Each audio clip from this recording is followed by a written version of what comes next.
The truth is I have been kind of having like a hard time. And it's like not even like in a demotivated way. It's like in a I don't have the patience way. I don't know, ever since I came back from Brazil, because I took like 4 days off. I did not get my hour in, which is always my bare minimum. I did not do a thing. Because I was just like, I only had a few days there. So it was like, I'm just gonna like do the thing and just like explore and have fun and like not have so much pressure of like a to-do list.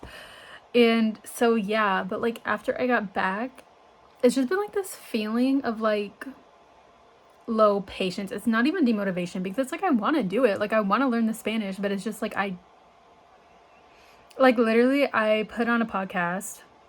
It was an intermediate podcast and it was like Halloween stories. And like I didn't understand like the first like 5 minutes and then I just turned it off and I was just like, I'm done for today. I'm done.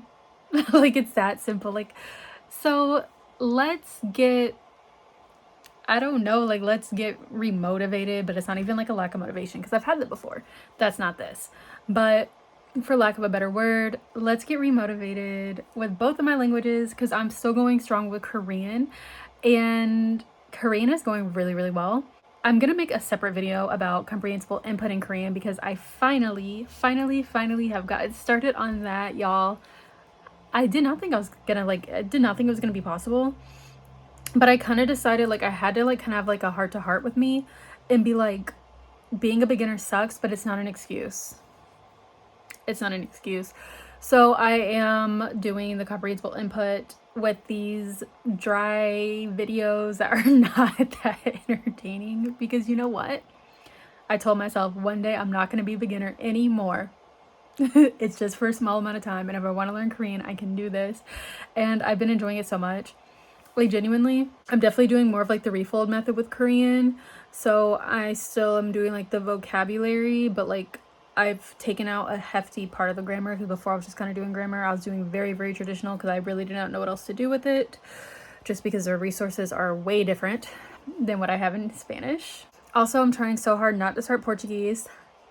No, because I'm gonna do it. And like I never talk about it because it's like so far off for me because I'm like focused heavily on Spanish and I will not start Portuguese until I'm like fluent in Spanish or near fluency because of how much Spanish is like a easy door into Portuguese. I'm just going to save myself, you know, the frustration and just wait because then I'll be able to jump into Portuguese a lot more easier. But after Brazil, I'm just like itching. I'm just itching. But I'm like, no, because I'm already doing Korean and I'm serious about Korean. I have my goal in Korean and I have thought about it. I'm just like, I cannot give up on Korean because it has been a long time coming. I've wanted to learn Korean since I was like 12. So I'm going to do it for me. I know Korean is a language I will always go back to, so we are not giving up on it. We're being serious about it this time. No matter how slow we are going, we're making it happen. Spanish and Korean are my two like babies, and we're making them happen. And then the languages that come after that, they come after. But these are my two focuses, and I'm sticking with it. So yeah, let's just get back into it. I'm kind of just making this video to, like I said, get myself remotivated, to get myself back into it because it's like, it's not even that I don't want to do it. It's just more like I'm kind of procrastinating it, I think on the level of disappointment because it's like I started to feel like I'm still only at this point. I don't want to do it. That's kind of why like I had that reaction to like the podcast that I couldn't understand. The only way I'm going to continue to make the progress that I want to see is if I continue forward. So we're not stopping. We had our break, but we're continuing forward now. I could do it. So yeah. Y'all, we also have to talk about this baby. Look at her. Look. This is so beautiful. Like, look at that back. Like, be serious. I got this in Brazil. I had to get myself a book to go. And I did not know what to get. Originally, I really just wanted to get something by a Brazilian author, but I really couldn't find anything that was like speaking to me. And then I found this and then I was like, let's make this a thing. Let me get core line in every language that I'm learning. Korean might be a no-go because there's nothing online. And I'm like, maybe if I go in real life, I can find it. I don't know when I will go to Korea one day. But anyways, yeah. It's so beautiful. And like, look, it's like a special edition. And like it came with a cute little bookmark. There you guys go. Hopefully you can see. No, but and like it just has like the most like beautiful like illustrations. Like, be serious. Like, oh my god, like tell me to not learn Portuguese. Tell me not to start.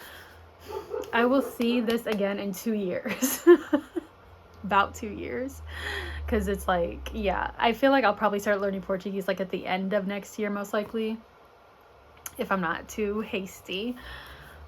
Y'all, do y'all ever just get books for one day? Because this is for one day. I'm coming back to you, don't worry.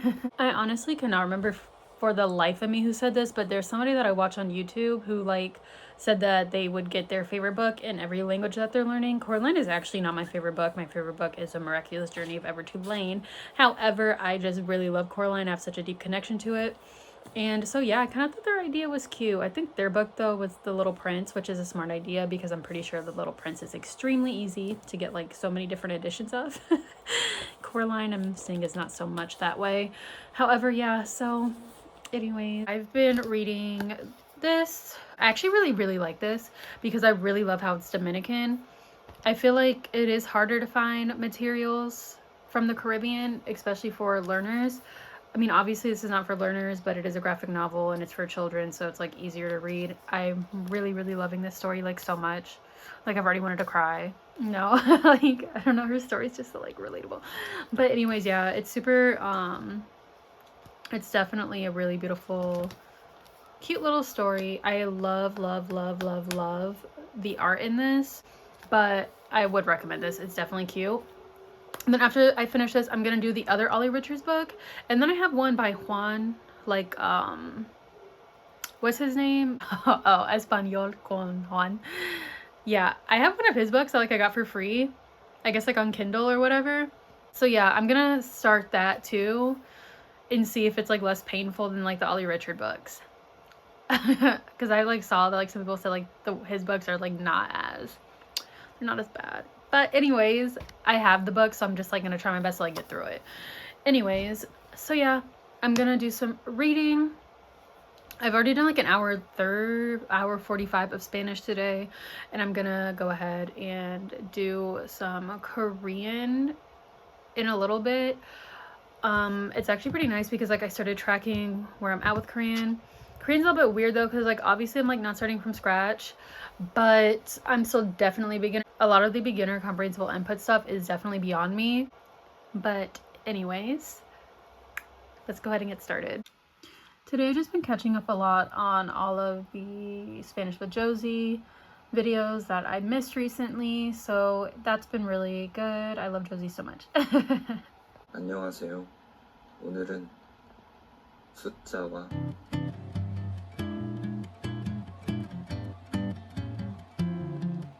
이것은 달력이에요.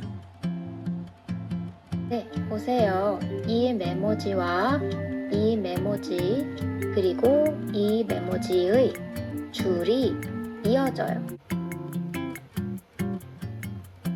고양이가 테이블 위에 앉아 있어요. 당신은 제 친구입니다. So I'm about to do some shadowing in about 30 minutes. I'm gonna have a preply lesson. I'm not looking forward to this one, I'm not gonna lie, but my credits are about to run out, so I had to book 2 lessons this week, and I'm just gonna power through it. But I'm just like not in the mood to like talk with like anyone. No offense to my profe, she's really nice, but I'm just not in the mood. Anyways, I'm about to do some shadowing. So I told myself once I get to 600 hours, I'm gonna start taking speaking more seriously. As some of you may know who watch my channel more regularly, I do speak. Obviously, I live in a Spanish-speaking country, so it's not something I can just avoid.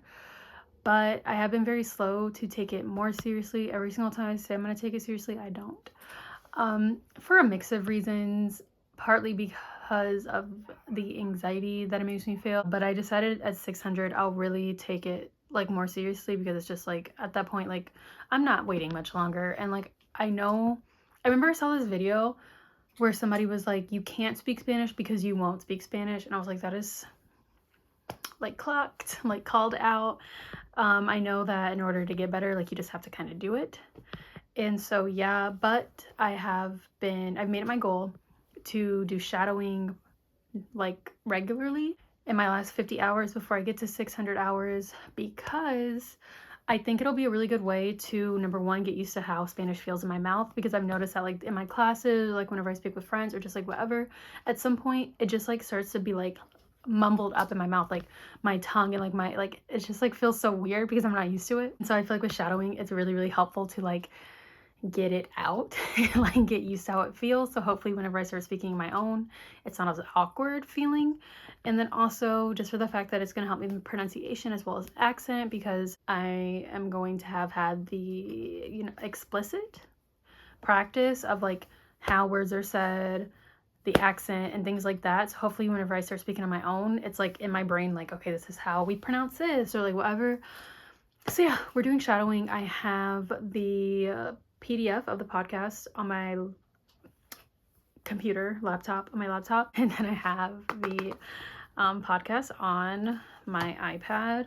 So yeah, let's just go ahead and get into it. Está hablando español con tu familia o amigos chilenos. Prepárate porque en el episodio de hoy vamos a hablar del absoluto e indiscutido de todos los sándwiches que tenemos en Chile. El completo, o como muchos también le decimos el tocomple, y que los chilenos nos encanta cambiar el orden de las sílabas en las palabras solo por diversión. Completo, tocomple. Bueno, un completo es la huella más rica que te puede... Un emblema nacional, patrimonio gastronómico de la humanidad. Bueno, eso me lo acabo de inventar. Pero un tomple. Bueno, un completo es la hueá más rica, Es la huella que te más puedes comer rica. en Chile. Un emblema Es la huella nacional, más rica. patrimonio gastronómico de la humanidad. Bueno, eso me lo acabo de inventar. Me lo acabo de inventar. Pero no quita Que sea una de las comidas más populares en Chilito. Tanto así que tiene su propio día, el 24 de mayo. El 24 de mayo. Es... Like, one thing that's like so, I like become like this. I'm trying not to do it because I'm on video, but whenever, like, I get so into it, I'm like this, reading. Like, relax, but like, this one I've been working on, and like I found like a really like nice spot that I really like, and like I'm just like going over it and over it and over it and over it, and just like memorizing it essentially, but just like getting like the way it fills my mouth. And it has been working because like I've noticed like on my own, whenever like the, how do you call it, like the natural Spanish like just like starts like coming up in my head, and like I can kind of feel it in my mouth, that like when I want to say it, like I can feel it being very influenced by her accent. And so yeah, let's keep going. From the top.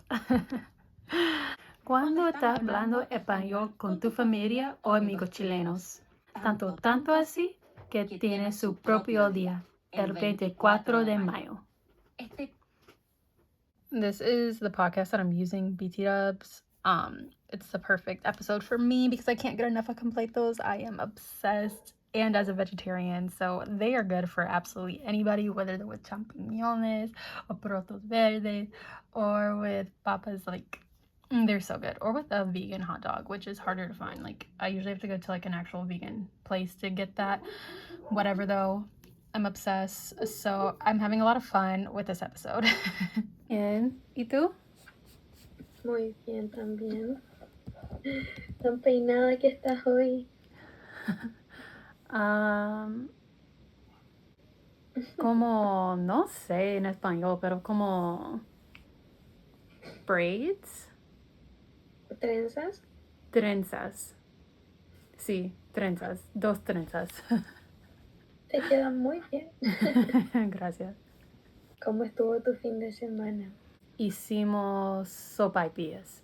Me encanta. Qué Sí. Okay guys, I forgot to make a little outro for this video, but hopefully you enjoyed this. If you were feeling procrastination, demotivation, whatever, hopefully it just helped you feel like you're not alone. We can get through this. We can get back into it. Anyways, thank you so much for watching. Bye.